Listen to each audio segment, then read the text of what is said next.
السلام عليكم داوديال وايدين سلامية ميل كستا oo aad dunida ka joogtaan magacaygu waa Saciid Galeer halka aad daawanaysaan waa kalsooni ku noolow hada noloshu waa kalsooni noloshu kadeed iyo kurba maaha ee waa kalsooni bashbash iyo barwaaqo iyo mar waliba kalsooni iyo ku noolaada daawadayaal deewaan idin heesay ma ii xiisan adinkuna عمر بالهدي للبدلك وكذي بريا كلام مقنينو والدي بصاصي شيخي من أبقبا شيخي من أبقبا daawadayaal horta isku soo noqod wanaagsan mar kale iyo mar koobaad iyo mar saddexaad ba aad ayaan ugu faraxsanahay inaan hortiina ka soo muuqdo mar kale marka daawadayaal maxaa dhacay oo aadan ogeyn laga yaabo inaad ogtahay hase yeeshee barnaamijkan waxa uu noqon doonaa maxaa dhacay oo aadan ogeyn oo aan maalin kasta waxyaabo ka dhacay geyiga Soomaaliyeed ama meel ka baxsan aan ku soo lafaguri doono haddii aan iraahdo marka daawadayaal waxaan isweydiinayaa amaba aan social media aan ku arkay in gobolka Jubbada Hoose ee Soomaaliya in ay isku qabsadeen amaba ay isku farasaareen laba qabiil oo Soomaali ah da qabiil waa iska garanaysan Soomaalidu qabiil bay isku gashaa ama bay isku dishaayeen marka waxa dhacday in dagaal socday looga itaal roonaaday qayb looga itaal roonaaday marka ka bacdi dad fara badan oo la laayay oo meedada ah inta la soo bandhigay yani muuqaal baa laga soo duubayaa ka bacdina waxa leeyahay coronavirus ayaa laayay dhabahantii aniga waxay ugu noqotay waxaan يعني معقول إنه عقلي كبحسن يكون قطعي مركب حالس ويدي Soomaali horta maxay isku dagaalaan ama isku haystaan inta badan Soomaalidu horta waxay isku qabsadaan daaqsin iyo dhulka Soomaalidana boqolkiiba 70 waa dhul banaan oo aan la deganayn qof ka faa'iideysatana habeeraati aysan jirin marka Soomaalidii dhulkii banaana ay isku haystaan inta soo hartay waa magaalooyinkana inta badan dadka degan nabad ay ku wada degan yihiin oo dagaalo iyo wax ma ka dhacaan oo qabiilaysi ah marka dhulka la isku dilo waa dhulkaas banaan ee qof degan aysan jirin qof ka faa'iideystana aysan jirin waaye dhulka la isku dilo marka daawadayaal waxaad arkaysaa min dhalinyaro ah ee u dhimanaya dhul iska banaan ee geedo kaliya ay ku yaalaan Soomaaliga in horta nafta ninkan dhalinyarada ah ay wadanku inuu u baahan yahay wax soo saarkiisa wax waliba xooggiisa inuu wadanku u baahan yahay loona baahan yahay in laga faa'iideysto dhalinyarada yani xoogga dhalinyarada ah inkastoo wadankeenu boqolkiiba 75 dadka ku nool ay dhalinyaro yihiin dhabahantii dadkaas ku dhimanaya ama naftan go'aysa meel kasta oo Soomaali kamid ah dhulka Soomaaliya kamid ah in aan yani inaan loo baahnayn waxa la isku dilayo ma aha khayraad ma aha dhaqaale ma aha lacag ma aha waxa la isku dilayo waa dhul iska banaan qof yani kun munaafacaadaysan aysan jirin marka qofkan u dhimanaya dhulkan banaanka ah isma weydiinayo maxaad ka helaysaa haddaad ugu baahato adduunkan waxaad ku noolaanaysaa 60 sano 70 sano ayaad ku noolaanaysaa inta adduunkan waxaad ku leedahay meel aad degto iyo waxaad cunto ku leedahay guriga aad degantay iyo waxaad cunto wixii intaas ka badan adigu ma qaadi kartid dana waa baka tagaysaa 70 sano ka bacdi ilmaha aad dhashan waxaaba laga yaabaa waxaan adiga u dhimanayso inaysan ku noolaan ay haajiraan oo magaalooyin kale ama dhul kale ay nolol ka raadsadaan Soomaalidu waxaan leeyahay ha isweydiiyaan sababta ay u dhimanayaan iyo waxa ay u dhimanayaan kaasi waa qodobka koobaad qodobka labaad ee barnaamijkan maxaa dhacay oo aadan ogeyn xalay toole anigoo qadka fiirinaya ayaan waxaan ku arkay gabar Soomaaliyeed dhabaantii gabadhan waa aqoon ayaan isku leenahay oo YouTuber ah oo ka sheekeynaysa qiso ku dhacday gabar kale gabadhaas kale oo leh yacni nin ayaa i mehersaday waxa uuna igu mehersaday magac uusan ahayn dhab ahaantii maanan dhammaysanin hase yeeshee waxaan jecelahay inaan wax yar isla daawano haddii ala yidhaahdo kabacdina aan usii gudubno qodobka kale ee barnaamijka kulanti wacan asxaabteena ku xiran xigma TV soo dhawaada meel walbaad joogtaan iyo si walba oo aad noo maqlaysaan waa walaashiina Nasteex Imdoore oo ina leh galab wacan oo wanaagsan sidaad hore baa noogu barateen halkan waxaan inkugu soo gudbinaa qisooyin kala duwan oo markaasi ka turjumaya qisooyin badan oo ay nala soo wadaageen daawadayaal ku xiran xigma TV anigu waxaan ahay Nasteex Maxamed kusoo dhawaada meel walbaad joogtaan waan inkaga mahad celinayaa sida quruxda badan aad mar walba iila socotaan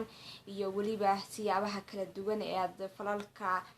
falcelinta ah aad noogu soo bixisaan fadlan haddaad nagu cusub tahay soo dhawow daawade saaxiib nala soo noqo subscribe saar channelka haddaad hore noola joogtana waad ku mahadsan tahay dhiirigelintaada ayaan sugaynaa qisada aan inii wado galabta waxa ay tahay waxaa nala soo wadaagtay gabar lagu magacaabo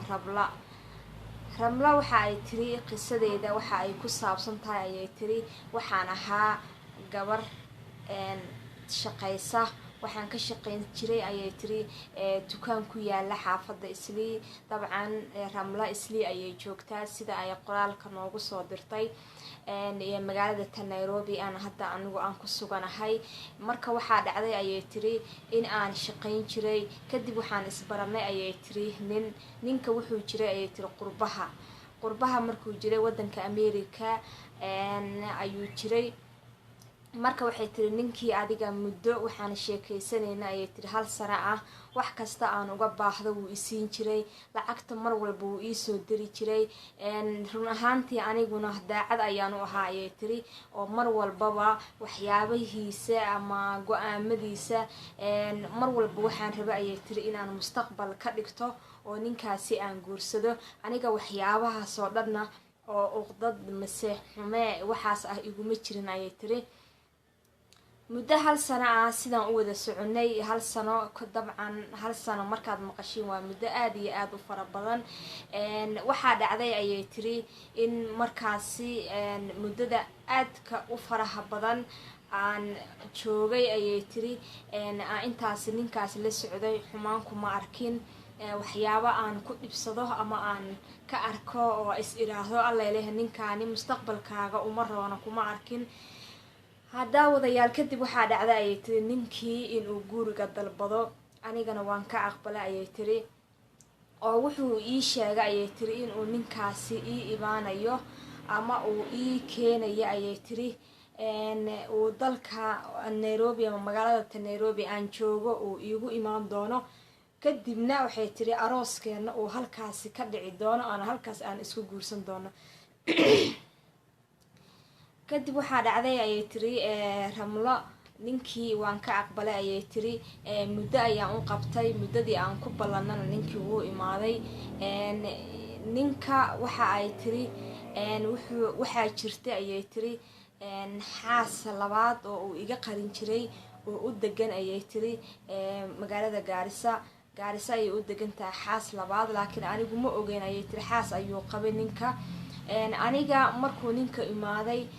Nairobi hotel ayuu ku soo degay meeshiyaan ugu tagay waan isbaranay waan awalna aqoon maana isku lahayn laakiin qadkaas ayaan ka wada xiriiri jirnay kadib ninkii markaan u tagay waan ballanay oo waxaan ku iri ayay tiri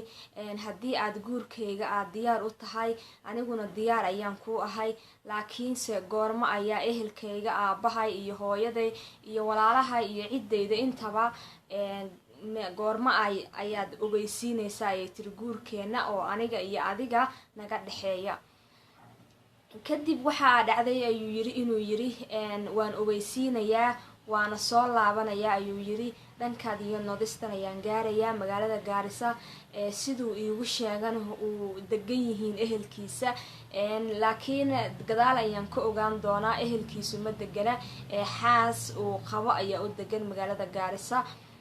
kadib waxaa dhacday in ninkii uu Gaarisa aaday uu muddooyin adiga bilooyin camal ah uu ku maqnaa. aniga waxay tiri shaqadeydii aan ka shaqaysan jiray ayaan iska sii watay. kadib ninkii markii 3 bilood uu magaalada Gaarisa soo joogay oo haddana ay usoo dhowdahay waqtigii uu ninkaasi laaban lahaa, maadaama uu soo qaatay ayay tiri 5 bilood, 2 bilood oo kalena ay u dhiman tahay, 3 uu Gaarisa kusoo qaatay, 2 kalena ay u dhiman tahay, wuu soo laabtay. kadib waxaa dhacday ninkii inuu yiraahdo anigu waxaan rabaa inaan ku guursado, laakiin guurkeena waa inaa aniga iyo adiga keligiis micnaha uu nagu koobnaada oo aanan dad kale aanan ogeysiin ama aanan u gudbin. run ahaantii markuu sidaas yiri ninkii waan ka naxay. sababta jirta ayaan weydiiyey. waxaan iri sababta aad guurkeena u qarinayso oo intaasoo sanana aad isla soconay oo daacadna aad ii ahayd anna aan ku ahaa, sababta aad guurkeena u qarinayso maxay tahay ayaan ku iri. kadib wuxuu yiri ayay tiri ninkii guurkeena waxaan u qarinayaa ayuu yiri anigu inaan runta kuu sheega ayaan rabaa. waxaan rabaa ayuu yiri markaan xagga tago oo hadda adi aan ismehersano in aan kadib aan reerkiina u sheego mise aan guurkeena shaaciyo. laakiin hadda wuxuu yiri aan ismehersano, aniga adiga isguurso aan ismehersano, kadib waan laabanayaa, waqti yaraa ii dhiman, 2 bilood oo harsanna waa in aan anigu aan 2 bilood oo ii dhiman micnaha waa inaan isla sii noolaana, aan isla sii joognaa. hoteelkan aan deganahay ayaad iigula soo biiraysaa. kadib markaan laabtana ciddii iyo waxaan u sheegayaa ayay tiri asxaabtii aan markaasi aad rabtay in guurka la shaaciyo iyo aniga ehelkayga intaba. waryaan inku daalin. kadib waxaa dhacday in gabadhii anigii waxay tiri waan kasoo fikerayaa ayaan dhahay, waan kasoo tegay ayay tiri, gurigii ayaa imaaday. Ramlo waxa ay tiri nasteexo haddii aan noloshayda wax kaaga taataabto, sidaan hore kuugu sheegay anigu dukaan ayaan ka shaqeeyaa, gabdho iskaabulana waa la deganahay ayay tiri, Nairobi cid iima joogto, dadkayga iyo weliba qaraabadeyda dhanna waxay jiraan ayay tiri Soomaaliya, Muqdisho ayay ku nool yihiin. marka waxay tiri anigu waan ka tegay. markaan tegay xaafadeedii ilaa habeenkii dhan ilaa maalintii subaxdii dhan ninkii jawaab ma siinin, laakiin maskaxdeeda ayaa isku noqnoqonaysay ninkan sida uu sheegayo ma gashaa. xaqiiqatan Rablo waxay tiri ninka anigu waan jeclaaday oo jeceyl ayaan u qabaa, asaga ayaan jeceylkaasi igu abuuray ayay tiri. marka waxaan is iri waxyaabaha uu sheegayo amay daacad ka tahay oo markuu xagga tagana haddana duruufo ay jiraan, markuu xagga tagana uu guurkeena shaacin doonaa, ma iska yeeshaa ayaan is iri. kadib waxaa dhacday ayay tiri anigoo qofna la tashan nasteexo, oo saaxiibaday la tashan, asxaabteeda la tashan, qofna la tashan. waxaan xataa is iri haddaad qof la tashato oo ninkaasi aad guursato qofkaasi soo kuma ogaanayo, sidaas darteed ayaan u cabsaday aana waxba ugu sheegin ayay tiri. kadib waxaa dhacday ayay tiri in gabadhii Ramlo ahayd ay ninkii u laabato maalintii labaad. waxaan ku iri ayay tiri guurkaaga waan ogolahay, anigii adigana waan ismehersanaynaa. kadib waxaad samaysaa ayay tiri markaad xadka tagto sidii aad ballantaba iiga qaaday waa in aad adigu aad isoo bartaa ayay tiri, ama aad dadkeena aad wacdaa oo aad ogeysiisaa, maadaama anigu hadda aan guur qarsoodiya kugu guursaday inaad hadhow dib ka sheegto. kabacdi waxaa dhacday ayay tiri in gabadhii guurkii waa aqbalna ayay tiri. aniga markii oo waan ismehersanay, sheekh ayaa sukaya mehriye ayay tiri, guurkeenana wuxuu ahaa ayay tiri nasteexa guur qarsoodi ah, aniguna raalli ayaan ka ahaa, asagana ayaa igu dhaliyay maadaama anigu aan ninkaasi aad u jeclaa, sidaas daraateed ayaan u yeelay ayay tiri. kadib waa isguursanay ayay tiri, 2 bilood ayaan la noolaa. saxaabteedii guriga la deganaa waan u sheegay inaan safar aadayo, dadkii aan dukaanka uga shaqeynayana waan ka fasax qaatay oo waxaan iri sidoo kale safar ayaan aadayaa. dadku waxay ii maleeyaan ayay tiri inaan safar jiro, laakiin 2 bilood asaga ayaan la noolaa, hoteelku deganaa ayaana kula noolaa. kadib waxaa dhacday maalin maalmaha kamid ah oo tigidkiisii adiga ay ka dhiman tahay hal maalin oo kale in aan ku iri tigitaankaaga way dhowdahay, soo ma soo shoobinaysanaysid. marka wuxuu igu yiri waan shoobin waxaas waan samaysanayaa waana baxayaa ayuu yiri, laakiin kheyr ayaan isku ognahay. magaca anigu aan u aqaanay xaqiiqatan ninkaasi ma la dhaho, oo magaciisa dhabta ah magac kale ayaa loogu yeeraa. anigan ma u maleynay ayay ninkan inuu laqdamo igu wado, laakiin ninkan laqdamo ayuu igu waday. kadib waxaa dhacday ayay tiri Ramla in magac islaameed oo ninkii igu mehersaday hoteelkii aan deganayn oo habeen adiga 7 saac camal ah uu baxay anigoo hurdaya. waxaan is iri amuu meelahan markuu baxayay waxay tiri wuxuu yiri waan soo laabanayaa. marka anigu waxay tiri shaki iyo midna ma kasii qaadin, waan iska sii seexday, hurdadeydii ayaan iska sii watay. muddo adigu waxaan soo kacay ayay tiri salaad subaxii camal oo 12 markii la marayo salaad subaxaan usoo kacay, ninkii ma joogo. boorso yaroo meelaha taashay ayay tiri oo asagu uu watay oo alaabihiis wixiisi ugu jiraan fiiriye ma taalo. markaasaan waxaan is iri midhaa meelahan ayuu aaday. kadib waxaa dhacday inaan receptionkii hoteelka u degay, aan iri wiilkii inta deganaa ma aragteen. wiilkaas waxaa la yiri xalay 8 saac oo habeenimo ayuu diyaaradda ku qornaa, wuu baxay. hoteelka aad degantahana wixii lagu lahaa iyo lacagtiina wuu bixiyay. adigana maanta ayay kuugu eg tahay 5 saac markii la gaaro waa inaad ka danaysataa, haddii aad sii deganaatana kirada aday kugu socotaa. bas marka waxaan iri hebel miyaa qofka saas ah. buuggii ayaa la ii fiiriyay, hebel ma ahanaalay ninkii gurigaas deganaa, waa hebel. yacni inayaha iyadu u taqaana ma ahan ee inaya kale ayaa loogu sheegay. waxay tiri ninkaas waxaa la igu yiri adiga keliga unbaa magacaas u yaqaana ee magacaas ninkaasi ma la dhaho. kadib Ramla waxay tiri waagii ayaa igu bariyay, anigii waxay tiri waan yaabay, waan naxay, waan walbahaaray. kadib waxaa dhacday ayay tiri in wiil ay saaxiibo ahaayeen in aan raadiyo oo aan waco ayay tiri taleefankiisii. kadib waxaan ku iri walaalo wiilkaasi aqoon ma u leedahay, magaciisa saddexanse maxaa la dhahaa. kadib wuxuu yiri adigu wiilkaas maxaad ka rabtaa. wiilkaas hebelaa la dhahaa, reer uu qabo ayaa Gaarisa u deganay cidiisii, asaga hadda wuu joogay, wuuna baxay, hadda Mareykan ayuu imaaday ayuu yiri, maadaama uu wiilkaas uu hadda ka hor baray oo saaxiibada ay yihiinna ay Mareykan isla joogeen. kadib waxaan ka codsaday inuu ninkii ii raadiyo oo lambarka Mareykanku qaatay oo kale uu isiiyo, maadaama meelihii dhammaa ninkaasi aan ka raadinayana aan waayay. kadib waxay tiri nasteexo muddo 1 bil ah isjiijid dheer kadib intii la isku daba wareegayay oo ninku in la ogaaday inuusan magacaas lahayn, waxyaabo aad iyo aad u fara badan, dhibaatooyin badanna aan maray. anigana waxay tiri waxaan iska kaga laabtay gabdhihii aan la deganaa. waxaan kaloo aaday ayay tiri shaqadii aan ka shaqaynayay, maadaama muddadii aan fasaxa qaatay ay ii dhamaatay, sidaas ayaan shaqadeedii ugu laabtay.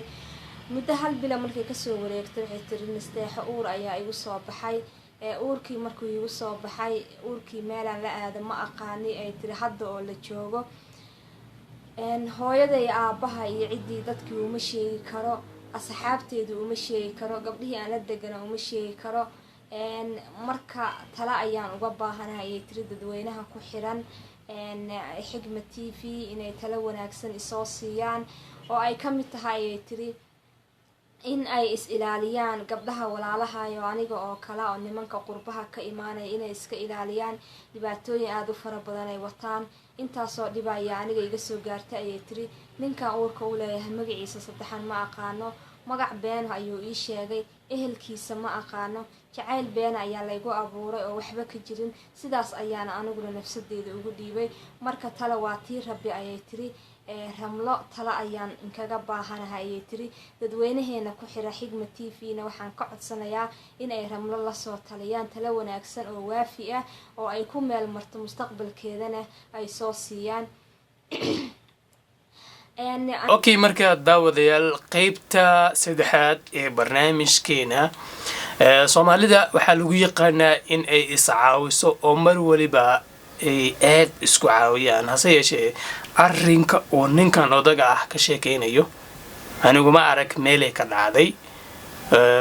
in gabar Soomaaliyeed oo xanuunsanaysa la iska wada fiirsado amaba laga dareero meelay ka dhacda maana arkin haddii ay dhacdo waa dhacdo ugub ah oo Soomaalida ku cusub marka waxaan leeyahay Soomaalidu dee dhaqankoodii wanaagsan ee lagu yaqiinay ee iscaawinta iyo isku gargaarka dib u soo celiyaan kaas wax kaga fiican lama arkaye waxaa jirta gabadh Soomaaliyeed oo in shareeran oo uurna leh ma aqaani ayaa dhacdo ku dhacday Soomaalida oo qoslay ma fiirsan la ilaaha illa Allah ya caawiye walaalo isbitaal geey eelada waxaad isheey dulinimada meeshaan ka inta dishiga kulli Soomaali dulya inaan nahay had inka saxaabo badan ay jiraan laakiinse inaan dulinahay oo xaraan aan waxa cunaba xaraan ma garatay dadka way caabiyaan miya aaminaysa after 1 hour kadib waxa imaad ambalaaski waa ta Soomaalidu ku xanaaqeen ma garatay gabadhii isbitaal lord ma dhimantay inta moogi afatabana gabadhii ku dhacday rag weyn aku qoslay inta qosho waxaan la Allah idin kuriyo cudurkaas Amina Muuse Wehliye oo wada garanaysaan in ay tahay wariye caan ah oo Soomaalida dhexdeeda aad looga yaqaano ayaa waxa asiibay cudurkan Ilaahay naga najeeyay coronavirus ama COVID-19 loo yaqaano cudurkaasi wallahi Soomaali fara badan ayuu faraha saaray cudurkaasi qaar fara badanna waaba u leedeen ayaa leeyahay marka horta Ilaahay naga badbaadiyo aad baan kaga xumahay marka wariyaheena caanka ah Amina Muuse Wehliye ayuu ku dhacay iyadina waatana iyadoo nooga sheekeynaysa waxyaabaha ay ku aragtay intii ay qabtay amba uu hayay cudurkaasi oo ilaa iyo hadda aysan sheegin inay si toos ah kaga bogsatay garin waxa waay qandho laakiin qandhadayda mayna gaarsiisnay 37 iyo degree iyo 38 iyo 40 bay gaarsiisnay kor xanuun lafa xanuun kala goysyada aad ay xanuunaya dhadhankii iyo urtii ayaa iyadana iga dhuntay 3 maalmood oo la soo dhaafay markasta waa wacaaye waana la tashanaayo waxyaha caafimaadka hase ahaatee waxay igula tirtadba talada isiyana raacaaye waxa kaloo iyadana xusuus mudan inaan intaanan xanuunsan 9 maalmood anoo ku jiro gurigayga oo aanaba banaanka u bixin xanuunkaygu bilowda aniga marka macnaheedu waxa waaye in qoyskayga in gurigaas anoo joogo igu yimid waaye xanuunka marka Ilaahay baa maaragtay wax bahaayo laakiin been ma sheegayo la ima test karaynin test la iguma sameynin lamana cadaynin inuu COVID-19 yahay laakiin markay la hadlo waxay dhahayaan waxa waaye sardhaban Soomaaliga sardhaban lagu dhahaa meel condition waxa Ingiriis lagu dhahaa Soomaali sardhaban lagu dhahaa marka sardhaban aanu kale u garanayaa Soomaaliga way ballaaran yahay waxa laga yaabaa inkana wax kale u taqaanaya kan sardhaban u aqaana aslaajigad sardhaban kaas oo qabanayay waan iska fiicanahay iska soo kacay qabaysanaay salaadeed waa tukana cunto waxa cuni kara cunaay bad laakiin la hadda aan idin la hadlaayo ur iyo dhadhan labadaba ma lihi wax cuntada waa iska cunaya laakiin mana isuxmi soo urayaan waxna ma dhadhamayaan marka waa amar Ilaahay qadartana waan aaminsanahay oo waan maaragtay niyadayada waa ku degan tahay taas horta waa taa laakiin waxaan rabaa inaad kala hadlo waxa waa yaa la dhayalsanin marnaba ha dhayalsanina hadda waa kaas baabku ay xiran yahay kaliya inta qolkan ku jira ilmaha aan dhalay 3 ila nool midna hal qol kuma wada jirno qolkayga jiifka hadana aadana way kaligay marka yaa la dhayalsanin daawadayaal qodobka xiga ee aan barnaamijkeena maanta kusoo qaadanayna waxa uu yahay gabadh la yidhaahdo Queen Hawa oo joogta magaalada Muqdisho degan aana ka bixin wadanka meelna aanan ka aadin ku dhalatay marka kusoo barbaartay halkaasi oo luqadda Ingiriiska ugu hadasha sidii qof native ah oo kale u dhalatay ayaa lihi karaa maasha Allah wadankiina aan ka bixin ayaa waxay ka sheekeynaysaa sidii ay luqadda ku baratay ugu haddii adigu ay daacad ka tahay aadna doonayso in aad luqad barato amaba wax kale aad barato aad ka miri dhaliso aad iyo aad way fududahay haddii adiga ay daacad ka tahay wadana bara kartaa kaliya waxaad u baahan tahay in aad practice aad inaad u joogtayto aadna ku bixiso dadaal dheeri ah inta badan waxaa la sheegaa in dadku ay ku baran karaan luqad kale wax ka yar 3 bilood haddii ay dadaalkii loo baahnaa ay bixiyaan daawadayaal qodobka ugu dambeeya ee barnaamijkeena waxa uu noqonayaa maadaama uu jiro cudurkan coronavirus oo adduunyada tiro badan ku haya aadna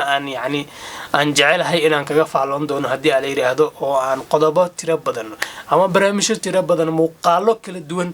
oo ah dhan wacyigelin ah aan ka samayn doono haddii aan la yidhaahdo dhanka kalena aan warar iyo aan ka samayn doono haddii aan la yidhaahdo ayaa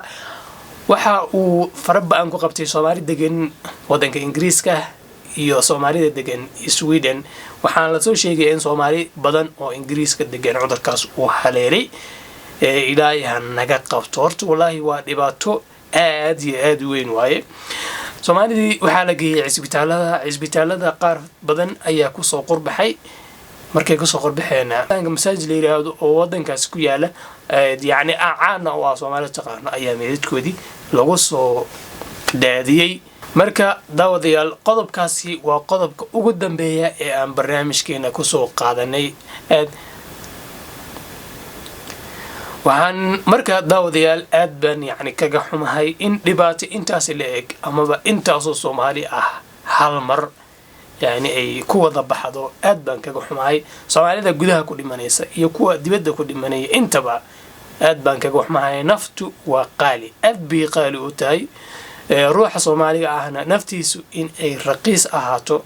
mar waliba waa laga fiican yahay inkastoo cudurkan uu cudur Ilaahay keeno uu yahay laakiin Soomaalida macna daro ugu dhimanaysa wadanka gudihiisa taas ayaa u baahan in wax aad looga qabto marka daawadayaal waxaan idin leeyahay gurigiina jooga nadaafadana ku dadaala mar waliba gacmaha iska dhaqa sanitizer wax la yiraahdo jiro soo gata guriga idin yaalo haddii aad wax yar aad soo qabataan ama albaab furtaan amaba aad banaanka aadaan aad soo laabataan mar waliba gacmaha iska nadiifiya maxaa yeelay nadaafadu horta waa aad bay muhiim u tahay diinteena wayna faraysaa in aan nadaafada aan ku dadaalno aad iyo aad caafimaadka Allah ayaa haseeshaa naga dadaal ayaan nooga baahan yahay daawadayaal waad mahadsantihiin daawashada aad daawateen muuqaalka waxaan ahay Saciid Galeer halka daawateena waa channelka kalsooni ku noolow daawadayaal marka waxaan idin rajaynayaa mar waliba inaad kalsooni barwaaqo iyo bashbash iyo caafimaadba aad ku noolaataan wadna mahadsantihiin inta aynu ku kulmayno muuqaalkiisa xiga waxaan idin leeyahay nabadgelyo